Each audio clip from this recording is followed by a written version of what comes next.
kita apabila diri kita ini ada najisnya, atau pakaian kita, atau tempat kita. Karena kalau sholat, maka badan, kemudian baju, kemudian tempat, semuanya harus suci dari najis.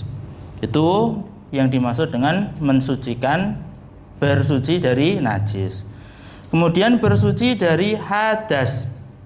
Nah, karena hadas itu ada dua, ada hadas kecil dan ada hadas besar, maka bersucinya juga ada dua.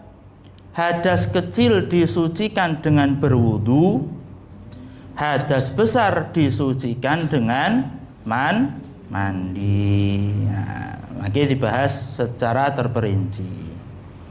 Hadas kecil contohnya apa? Hadas kecil ini kados buang air kecil, buang air besar, kemudian buang angin, kemudian tidur, bangun tidur yang nyenyak, itu kan membatalkan wudhu. Nah, kalau membatalkan wudhu berarti kita dalam keadaan hadas kecil. Kemudian bersentuhan kulit dengan wanita yang bukan mahram. Bukan mahram, bukan muhrim, sebenarnya yang benar itu mahram. Kalau mahram itu artinya apa? Mahram adalah wanita yang tidak bisa kita nikahi, masih ada hubungan darah. Contohnya ibu, kemudian bibi, kemudian keponakan, kemudian nenek. Nah, itu.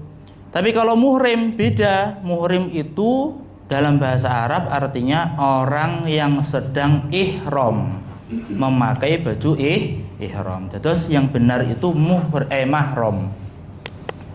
Itu hadas kecil. Kemudian hadas besar, seperti yang kita ketahui, berhubungan suami istri, kemudian keluarnya sperma. Nah, itu hadas besar. Kemudian juga mati itu juga hadas besar. Maka orang yang meninggal itu wajib dimandikan. Nah, sekarang masuk yang pertama, kita bahas mengenai cara mensucikan hadas kecil, yaitu wudu. Kita sudah sering melakukan kegiatan wudu. Minimal dalam satu hari satu malam, biasanya kita itu wudu 5 kali dalam sehari. Itu minimal. Nah, kadang-kadang kita nggak tahu mana yang fardu, mana yang sunnah, mana yang wajib. Itu nggak tahu. Maka kita sekarang sedikit demi sedikit mencari tahu mana yang wajib, mana yang sunnah. Kadang-kadang karena sudah terbiasa kita lakukan, kita anggap itu suatu hal yang wajib. Contohnya apa? Contohnya berkumur. Nah, berkumur itu padahal hukumnya sunnah aslinya. Tapi karena sudah terbiasa kita lakukan, kita menganggapnya sebagai wajib. Sehingga kadang-kadang kalau orang nggak tahu itu, ngelihat orang wudhu kok nggak kumur-kumur, itu akhirnya wudhunya nggak sah. Padahal itu hukumnya sunnah.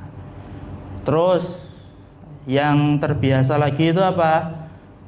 Membasuh telinga. Nah, membasuh telinga itu aslinya hukumnya sunnah, tapi karena kebiasaan kita lakukan tanpa mengetahui hukum aslinya, ya kalau kita kerjakan, tapi kita akan karena tidak tahu hukumnya, akhirnya akan mudah menyalahkan orang lain. Ningali wong mboten dibasuh kupinge, akhirnya ndarani wudune mboten sah padahal sunnah. Nah, makanya ngendikane ulama niku, man kasura ittila'uhu kasura afuhu. Barang siapa yang dalam ilmunya, maka dia juga akan dia akan mudah untuk memaafkan. Barang siapa yang dalam ilmunya, tinggi ilmunya, maka dia akan mudah memaafkan. Nah, kita akan pelajari, kita akan mencari tahu mana saja yang wajib, mana saja yang sunnah. Fardunya wudu ada 6. 1, niat. Fatanwi biqalbika raf'al hadasi. Ketika wudu kita wajib niat dalam hati, yaitu niatnya untuk mengangkat hadas kecil. Au tanwi fardul wudu'i talaban liridhaillah, atau niat mengerjakan fardunya wudu. Terus yang pertama itu niat. Kapan niat itu dikerjakan? Yaitu niat itu dikerjakan berbarengan dengan mengusap wajah. Terus air mengalir, ketika kita membasuh tangan kemudian berkumur, dua pekerjaan itu hukumnya adalah sunnah. Jadi ketika walaupun kita belum niat wudu, tapi itu sudah dihukumi mengerjakan kesunahan wudu. Kemudian setelah kumur, baru ketika kita itu mengusap wajah, membasuh wajah, ketika basuhan itulah berbarengan kita mengucapkan niat di dalam hati. Niat itu letaknya dalam hati. Lalu bagaimana hukumnya jika dilafatkan? Hukumnya apabila dilafatkan adalah sunnah, tapi yang wajib adalah di dalam hati. Kemudian niat wudhu itu ada dua. Boleh kita wudhu itu dengan niat mengangkat hadas kecil atau menghilangkan hadas kecil, itu juga boleh. Atau yang kedua, kita niat sekedar mengerjakan kefarduan wudhu juga boleh. Ada dua macam, terserah mau pakai yang mana, dua-duanya boleh. Saya niat wudhu untuk menghilangkan hadas kecil lillahi ta'ala, hukum wudhunya sah. Atau saya niat wudhu karena mengerjakan kefarduannya wudhu lillahi ta'ala, niat seperti itu juga hukumnya sah. Terus macamnya niat niku boleh dua versi, boleh untuk mengangkat hadas, boleh untuk mengerjakan kefarduan wudhu. Paham nggih? Niat itu letaknya di dalam hati, kemudian dikerjakan berbarengan ketika membasuh wajah. Niku lek wudu, tapi nek salat maka niatnya berbarengan dengan takbiratul ihram. Nalikane awake dhewe niku ngucap Allahu Akbar, nah ketika lisan itu mengucapkan Allahu Akbar, maka ketika itu juga hati niat mengerjakan salat. Ya, niku pun dasare lah. Insyaallah mun paham. Itu yang pertama, fardunya wudu adalah niat. Fardu yang kedua adalah membasuh wajah. Nah ini yang satu dan dua. Yang satu itu niat, yang kedua itu membasuh wajah. Maka rukun pertama dan kedua ini kita kerjakan secara berbarengan. Wa tuluhu mimmana bidi sya'ri ra'si al-mu'tadi ila ma tahta majma'il lahyaini. Ila ma tahta majma'il lahyaini. Yang dinamakan wajah itu secara memanjang atas bawah memanjang itu mulai dari tempat tumbuhnya rambut sampai ujung dagu. Mulai dari tumbuhnya rambut sampai ujung dagu. Nah, tempat tumbuhnya rambut ini itu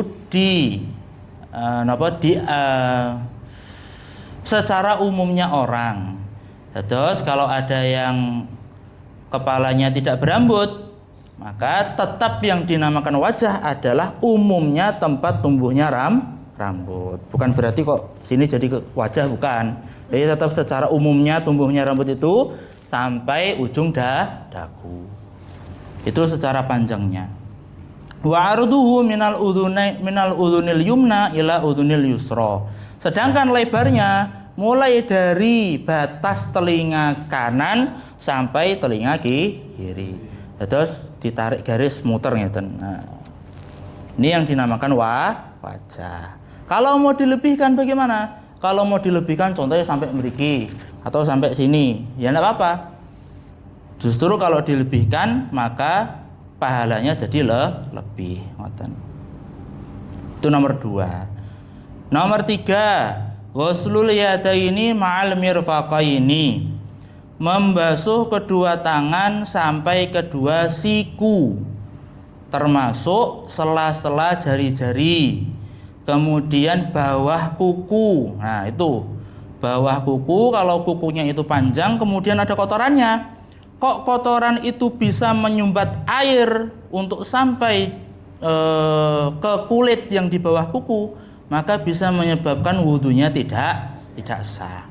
Karena daging yang berada di bawah kuku ini itu juga termasuk di dalam tangan yang wajib dibasuh ketika wudhu. Ngoten. Terus sela-sela, kemudian bawah kuku ini harus diperhatikan. Kalau sampai ada kotorannya atau ada catnya, nah itu cat sing kan wonten sing menghalangi niku air atau lilin. Nah niku yang menghalangi air, maka bisa menyebabkan wudhu tidak sah. 4. Mashu ba'dir rasi min basyarihi aw sya'rihi alladhi fi haddihi. Yang keempat adalah mengusap sebagian kepala. Terus niki ada perbedaan pendapat. Lek menurut madhab Syafi'i, ketika wudhu itu mengusap sebagian kepala itu sudah sah, termasuk 3 helai rambut. 3 helai insya Allah lebih amannya. Ada yang mengatakan 1 helai, ada yang mengatakan 3 helai. Tapi untuk lebih amannya kita ambil yang 3 helai rambut. Terus mengusap 3 helai rambut itu dalam mazhab Syafi'i sudah membuat wudhu menjadi sah, dengan syarat rambut yang kita usap itu masih berada di area kepala. Terus lek enten tiang gondrong nopo perempuan nggih, iku lek rambutnya itu yang diusap masih sekitaran kepala sini, walaupun 3 helai, maka wudhunya sudah sah. Tapi kalau yang diusap itu ujung rambutnya yang melebihi batas kepala, maka tidak sah. Paham nggih, Bu? Terus dalam mazhab Syafi'i itu mengusap sebagian kepala itu sudah sah, termasuk mengusap sebagian rambut, dengan syarat rambutnya itu masih berada di area kepala. Lalu dikuncir pripun, Pak? Dikuncir nembe disiram sami mawon. Sami mawon mesti mboten sah. Terus yang sah itu hanya rambut yang berada di area kepala. Tapi dalam mazhab Imam Malik, tiang-tiang Mekah niku, tiang-tiang Mekah, tiang-tiang Madinah niku ketika mereka berwudu itu harus mengusap seluruh kepala. Justru lebih bagus, berarti yang diusap bukan rambutnya, malah kepalanya. Nah, secara naskah tulisan teks yang diwajibkan itu adalah mengusap kepala. Kemudian muncul pertanyaan, kalau yang diusap rambutnya bagaimana? Begitu. Kalau yang diusap rambutnya bagaimana? Maka dalam mazhab Syafi'i hukumnya sah. Kalau di mazhab Imam Malik, mazhab Maliki, mereka itu kalau di sana itu wudhu itu mesti basah kuyup. Karena apa? Karena yang diusap seluruh kepala. Seluruh kepala. Berapa kan? Seluruh. Nggih. Nggih seluruh paling gubyur ngeten paling ngoten. Orang-orang Maliki itu kalau selesai wudhu mesti basah kuyup karena seluruh kepala. Nah, dalam mazhab Syafi'i yang wajib itu sebagian kepala. Tapi kalau mazhab Syafi'i mengusap seluruh kepala bagaimana? Hukumnya sunnah. Hukumnya sunnah, tidak sampai wajib. Itu nomor 4. Nomor 5. Ghuslur rijlaini ma'al ka'baini. Membasuh kedua kaki sampai mata kaki. Nah, kaki ini juga sama dengan tangan, maka perlu diperhatikan lipetan-lipetannya, lipetan sela-sela jarinya, kemudian di bawah kukunya itu, maka wajib diperhatikan. Yang keenam, tartib alias berurutan. Terus cuma 6 fardu wudu itu. 1 niat, 2 wajah, 3 tangan, 4 kepala, 5 kaki, 6 tartib alias berurutan. Terus nek wudune mboten urutan ya jelas mboten sah. Hanya 6 ini aja. Sedangkan yang biasa kita lakukan seperti berkumur, kemudian Istinsyak, ngertos istinsyak nggih? Istinsyak niku menghirup air masuk ke dalam hidung, tapi mboten sampai seruak mboten guys, cuma sedikit aja. Kemudian telinga, itu hukumnya semuanya sunnah. Nanti akan dibahas. Wa sunanul wudu'i. Nah, ini sunah-sunah wudu. 1, tasmiyah, membaca bismillah.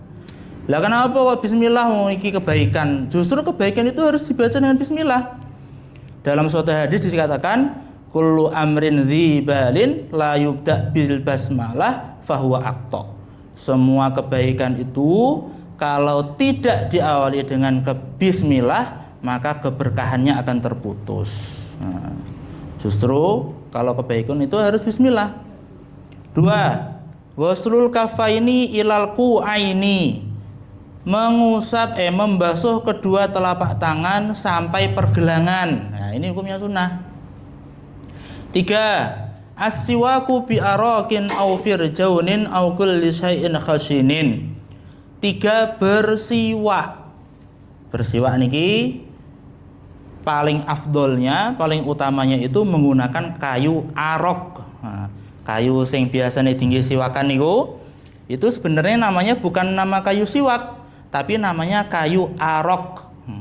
Kayu arok yang biasanya Pak Rasid nggih, Pak Tari. Nah, itu sebenarnya bukan kayu siwak namanya, tapi sebenarnya namanya kayu arok. Kalau tidak punya kayu siwak bagaimana? Kalau tidak punya kayu siwak, maka boleh menggunakan apa saja yang mempunyai karakteristik, mempunyai sifat sing kasar, sedikit kasar. Semua perkara yang kasar dan halal maksudnya. Ada contohnya napa nggih? Tisu atau sapu tangan, nah niku boleh. Penting aja kerahe kancane ngoten niku ya aja. Terus bukan barang yang gosop, bukan barang orang lain dipakai tanpa izin. Walaupun itu kayunya kayu siwak, tapi kalau punya orang lain ya jangan dipakai. Lebih baik kita pakai barang lain. Ada yang batang pohon keras, coklat. Lain mboten enten dadake mboten napa-napa. Lek kuat mboten napa. Nah, tapi dadi permasalahan niku WT sinten nah niku masalah mungkin. Ya, kalau itu pohonnya pohon liar dan di tanah tak bertuan mboten napa-napa, atau pohonnya pohon liar tapi tumbuh di tanah kita sendiri nggak apa-apa.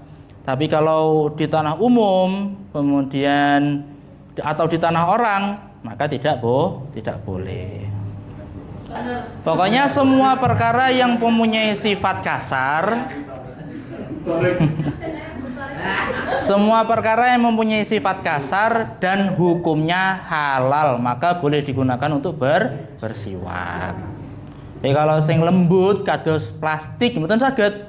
Kalau mempunyai sifat yang lembut atau halus seperti plastik, maka tidak bisa.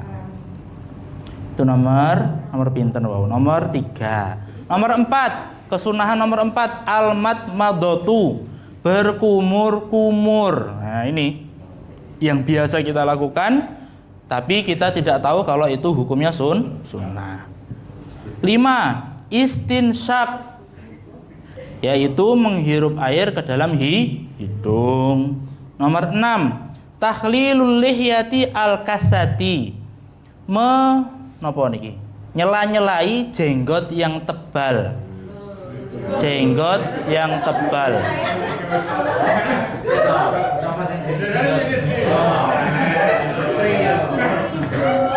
Nah, niki menyela-nyelai jenggot yang tebal nggih, hukumnya sunnah. Lalu bagaimana dengan jenggot yang tipis? Nah, justru kalau jenggotnya itu tipis, maka hukumnya menjadi wajib. Ngoten. Nah, tebal dan tipis itu bedanya bagaimana? Tebal dan tipis itu bagaimana? Kalau jenggot itu tebal, maka jenggotnya menutupi kulit permukaannya. Kalau jenggot tipis, maka kulit permukaannya masih terlihat. Terus lek empun tasik terlihat ngoten niku, justru malah wajib menyela-nyelai.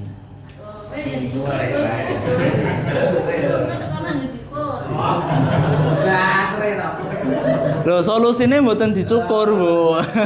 Solusinya berarti harus disela-selai ngoten. Makanya dicukur widodari ini rontok sedaya.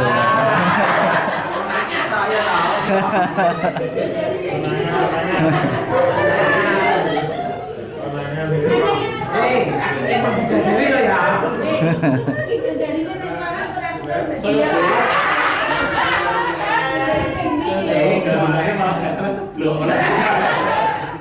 Biar menyimpan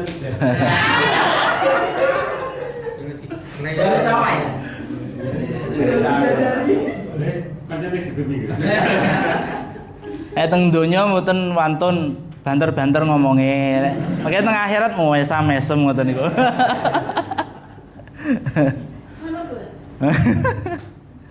Nomor 7, mashu jami'ir ra'si, mengusap keseluruhan kepala. Wau kula sampun jelaskan. Nomor 8, mashul udhunaini bima'in jadidin, mengusap kedua telinga menggunakan air baru. Terus setelah kita mengusap kepala, kan sebagian kita disunahkan untuk mengusap telinga menggunakan air baru. Terus biasanya kan wonten sing kepala langsung sambung telinga. Nah niku kurang sempurna. Sempurnanya itu kita disunahkan untuk mengusap telinga tapi menggunakan air yang baru. Nah niki biasanya niku nek ndelok nek nyawang enten tiyang niku mboten ngusap telingane niku akhirnya darani wudune mboten sah. Padahal hukumnya sunnah. Lah sunnah ae kok mboten dikerjakan mboten napa-napa to Pak. Lho, mboten ngoten.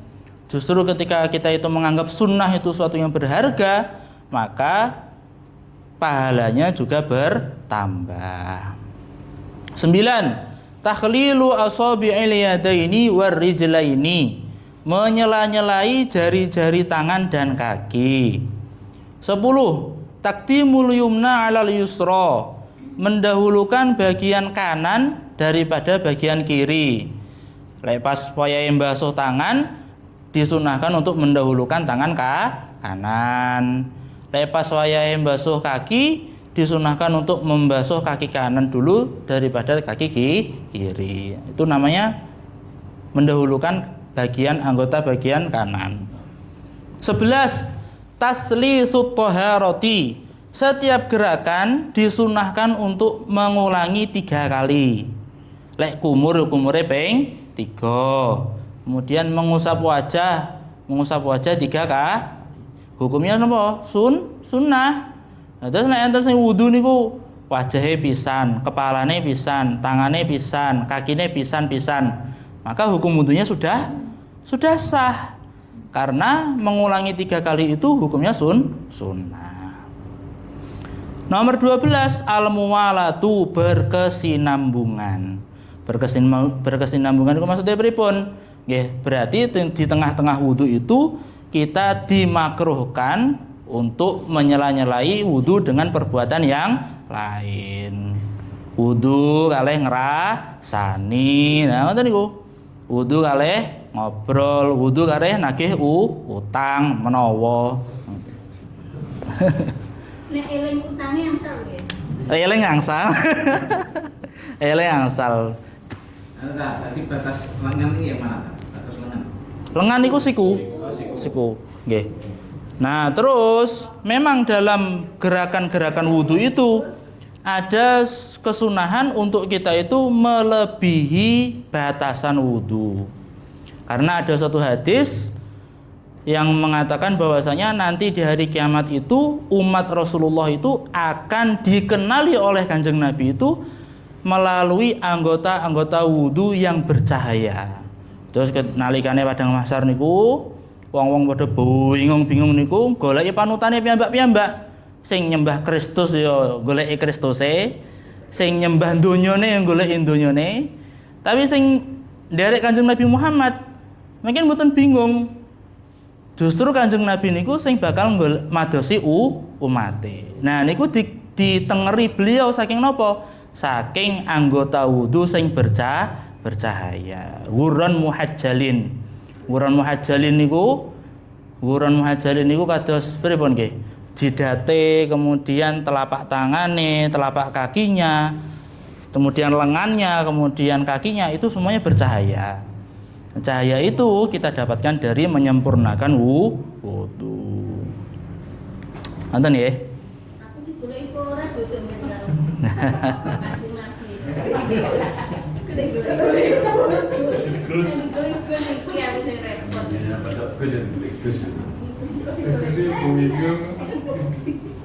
Ya, kalau rasa cekap, ngalap cekap, menawi enten pertanyaan, tasih wonten sekedhik 5 menit. Nanti selanjutnya sebenarnya masih perlu dibahas perkara-perkara yang membatalkan wudhu. Wudhu dicuci boleh tak? Maksudnya gini Tat, saya ini wudhu. Neng tempat sing dienggo kados ini loh, cuci tangan loh Pak. Apa itu? Wastafel ya. Kan kaki gak kuat gitu loh. Akhirnya wudhunya teko masjid disambung neh. Wudhu kok sah ya? Boleh. Itu Dengan syarat boleh menyicil wudhu dengan syarat basuhan terakhirnya itu belum sampai kering. Tapi kalau boleh tapi makruh Pak. Boleh tapi makruh sebenarnya. Nggih. Boleh tapi makruh. Aku ngono tahu Mas Pak. Aku takut itu tahu ngono. Nang Mas Troy to. Oke tambah sithik. Terus Tat, ini agak sensitif nih. Sensitifnya itu kadang ini kan ini bersuci ya Tat ya. Kadang dalam keadaan terpaksa itu kita ini dalam buang air kecil itu berdiri gitu Tat. Maksudnya berdiri itu terpaksa dalam tanda petik gitu loh. Itu untuk kesuciannya gimana? Maksudnya gitu loh. Boleh atau tidak masalah ya? Untuk hukumnya sendiri itu, hukum membuang hajat dengan berdiri itu, hukum aslinya itu hanya makruh, tidak sampai haram. Haram itu kalau kita yakini najisnya nanti akan menyebar kemana-mana, terutama di tubuh kita. Tapi kalau ada hajat, maka kemakruhannya justru malah hilang.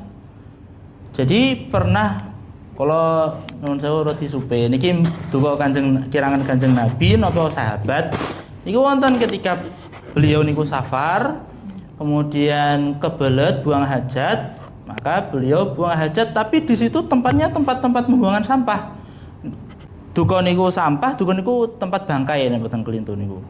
Akhirnya beliau niku buang hajat dengan berdiri. Maka buang hajat dengan berdiri pernah dilakukan oleh Kanjeng Nabi. Tapi dalam keadaan tertentu.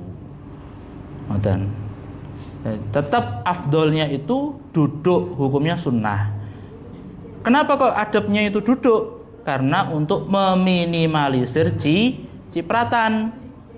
Nah kalau berdiri tapi bisa untuk menjaga cipratan, ya makruh, tidak sampai haram. Biasanya di bis sama di kereta. Nggih. Ini kalau terkait wudhu ini ya barok.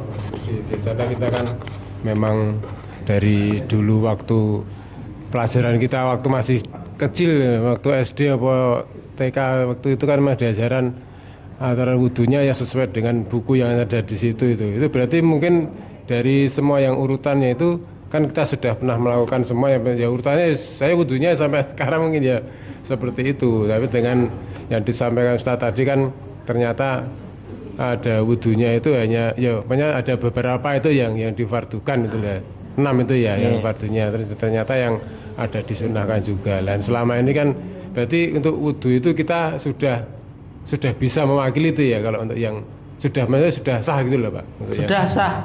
Justru gitu. Jangan dikurangi. Jadi ketika kita mengetahui oh ternyata berkumur itu sunnah, oh ternyata membasuh telinga itu sunnah, oh ternyata 3 kali itu hukumnya sunnah, jangan dikurangi. Kita tetap menggunakan wudhu yang seperti biasa. Kita mengetahui kesunahan-kesunahan dalam fikih itu supaya apa? Supaya kita tidak gampang menyalahkan orang lain. Justru kesunahan-kesunahan yang baru kita ketahui seperti membaca bismillah, kemudian membasuh telapak tangan, kemudian mendahulukan anggota tubuh bagian kanan. Yang belum kita ketahui, yang baru kita ketahui dan belum kita lakukan, justru kita lakukan. Nah, secara wudhu yang diajarkan dari kita kecil, niku sudah sangat-sangat bagus. Sangat-sangat bagus. Adapun kita mengetahui ini fardu, ini sunnah, ini boleh, ini makruh, ini haram, itu supaya kita tidak gampang menyalahkan orang lain.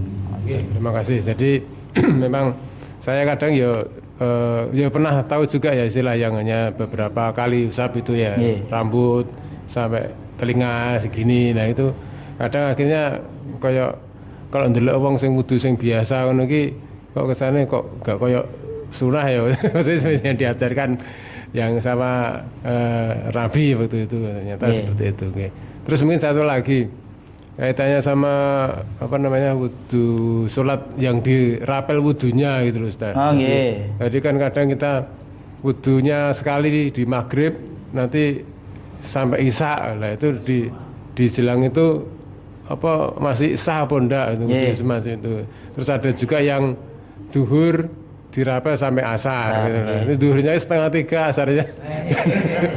Berarti wudunya ya sekali itu loh, sekali wudu untuk 2 kali sholat. Angsal. Gitu gimana? Hukumnya boleh untuk jadi 1 kali wudu bisa digunakan sholat berkali-kali. Terus kados Imam Syafi'i niku pernah bertamu kepada gurunya yaitu Imam Ahmad. Imam Malik napa Imam Ahmad kula supe. Terus seorang murid niki sowan dateng gurune. Sowan niku disuguhi dengan hidangan yang mewah. Daging unta, daging sapi, nasi biryani umpamane nggih.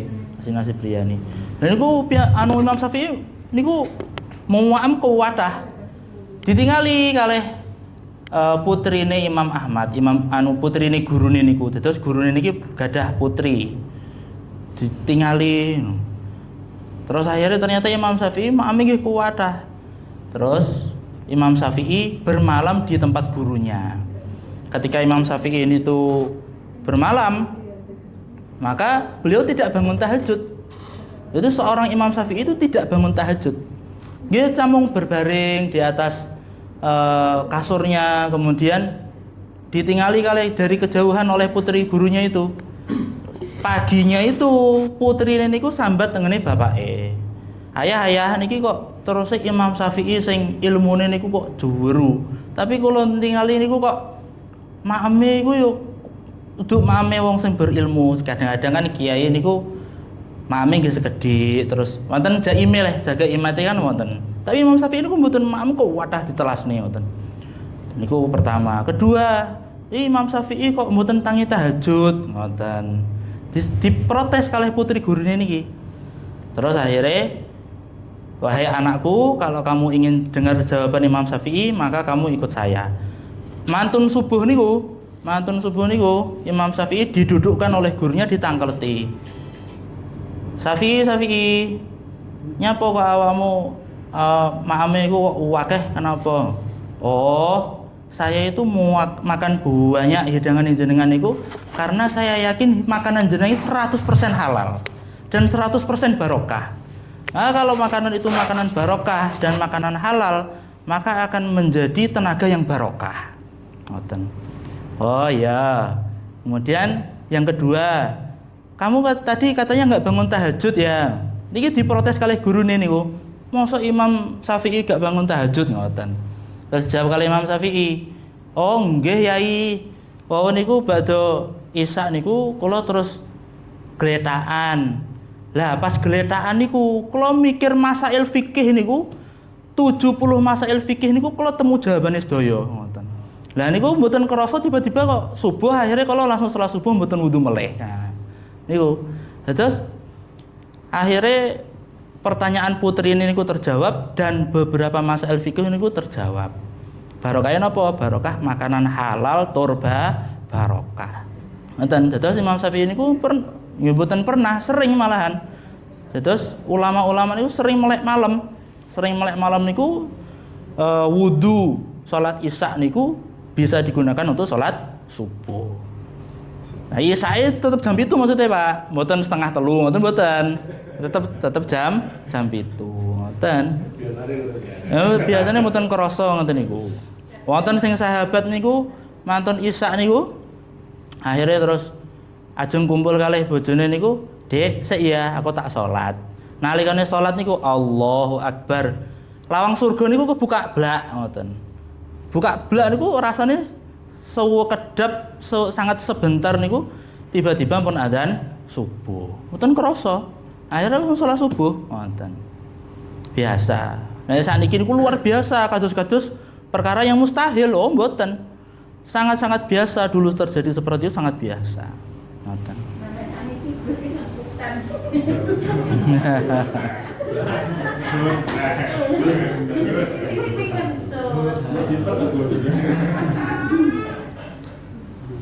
Ye, karena waktunya terbatas. Ye. Kalau misalkan antara maghrib dan isya ya Ustaz ya, biasanya katakanlah kita nunggu misalkan dikir, terkadang itu ada yang split terus baru dikir itu batal apa enggak ya Ustaz?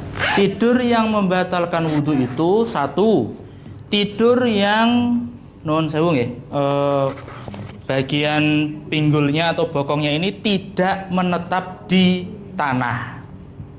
Contohnya paling di atas kasur nggih.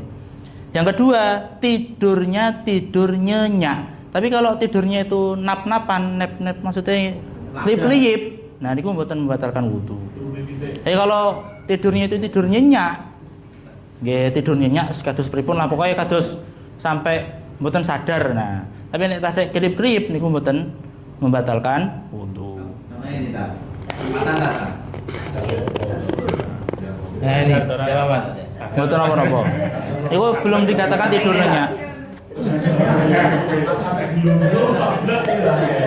Ini santri-santri yang ngono tak. Nah, tapi kalau ketika duduk kok tidurnya itu sampai buatan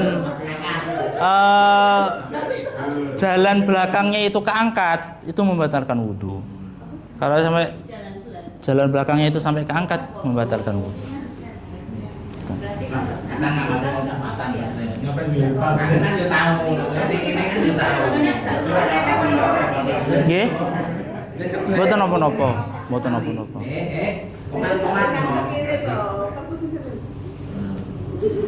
Anu mungkin jane nek wonten pertanyaan lewat WA nggih saged. Tapi semampu kula nggih.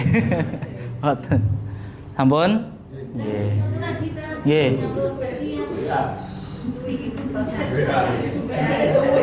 Berkumur itu kan sunnah tadi ya, hukumnya dalam wudhu. Nah, bagaimana dengan sisa-sisa makanan yang ada di sela-sela gigi atau di dalam mulut yang masih tertinggal itu, apakah tidak, misalkan kan terkadang ini saya sendiri, ini pengalaman pribadi ya, kadang itu pas waktu sholat terus, nah ini keluar sisa makanannya itu akhirnya ketelen. Nah itu gimana terus kalau ya kan mau dibuang kan Pas sholat ya. ya, nah itu gimana Tat? Ya. Nah, Bukan pas wudhu, pas sholat. Bukan pas wudhu. Dados hukum berkumur itu dalam wudhu hukumnya sunnah. Itu dalam kondisi aslinya hukumnya sunnah. Dalam kondisi kita setelah makan, setelah makan atau bahkan mengonsumsi perkara-perkara yang memiliki bau menyengat, kados jengkol, nopo, bawang merah, pete, niku maka kesunahannya lebih dianjurkan lagi. Makanya karena itu kenapa disunahkan untuk berkumur ketika wudhu, supaya ketika sholat tidak ada nasi yang tersisa. Justru begitu. Makanya dalam keadaan biasa saja berkumur itu hukumnya sunnah. Kemudian kalau ada perkara-perkara yang terjadi seperti tadi habis makan atau bahkan makan makanan perkara yang makan makanan yang memiliki bau menyengat, maka kesunahannya lebih dianjurkan, lebih ditekankan ngoten lah ya. Nggih. Berarti intinya diwajibkan untuk berkumur gitu ya. Mboten sampai wajib, kalau dibahasakan wajib maka salah. Karena kalau wajib itu kita tinggalkan, maka wudunya bisa jadi tidak sah. Ngoten. Jadi hukumnya tetap sunnah, tapi sunnah yang dianjurkan, ditekankan ngoten nggih. Sampun nggih? Nggih. Nggih. Mugi-mugi Allah SWT tampi dados asbab keberkahan kangge kita, anak cucu kita, keluarga kita dumugi dinten kiamat. Untuk sempurna majelis kita tutup dengan kafara majelis. Subhanallah wa bihamdihi, subhanakallahumma wa bihamdika, asyhadu an la ilaha illa anta, astaghfiruka wa atubu ilaik. Assalamualaikum warahmatullahi wabarakatuh.